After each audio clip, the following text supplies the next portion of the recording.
Il s'agit d'une espèce de parcours plus ou moins initiatique à travers le Sénégal.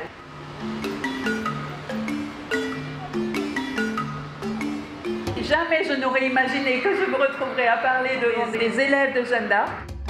Elle est née au Sénégal. C'est une Sénégalaise d'ethnie Toubab. Avant le bac, elle ne connaissait pas du tout la France. Ce qu'elle raconte dans ce livre, c'est ce déchirement. Au moment d'aller continuer ses études en France, le déchirement de devoir quitter son pays natal, ce havre de paix qu'elle a toujours connu.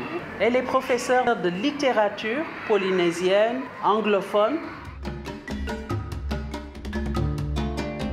Est-ce que j'avais l'idée d'être écrivaine? Et j'avais envie de produire quelque chose qui laisse une trace de mon passage sur Terre. J'étais amoureuse des lettres grâce à mes enseignantes de français. C'est après avoir passé les différentes étapes qui m'ont permis de devenir enseignante. J'habitais en France à l'époque. Je revenais tous les ans. À l'âge de 20 ans, j'ai fait le tour du Sénégal à vélo.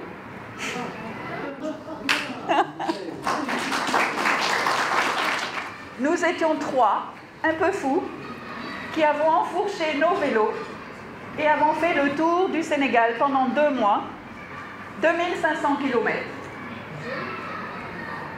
En dormant à la Belle Étoile, en dormant dans les villages, en portant 30 kilos de bagages, à la force de nos mollets. C'était quelque chose d'absolument inouï. Nous avons été dans les endroits les plus reculés et nous avons surtout été à la rencontre de personnes fabuleuses qui nous ouvraient grand leurs bras. Et ce voyage avait été tellement fabuleux que j'ai voulu le répéter après que j'ai eu l'agrégation. À chaque fois que je revenais ici, je me nourrissais à nouveau parce que j'ai continué à venir tous les ans. Et je prenais des notes.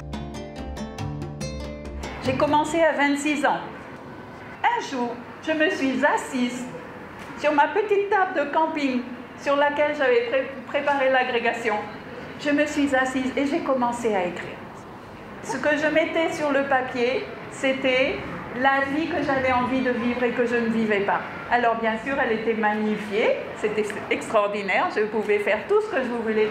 Ayant pris un peu d'aplomb, la personne avec qui j'étais et avec qui j'avais déjà fait 2 enfants, j'ai été assez forte pour lui dire « je retourne au Sénégal ».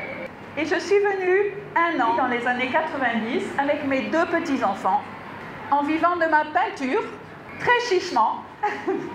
J'ai vécu pleinement, tellement heureuse d'être de retour.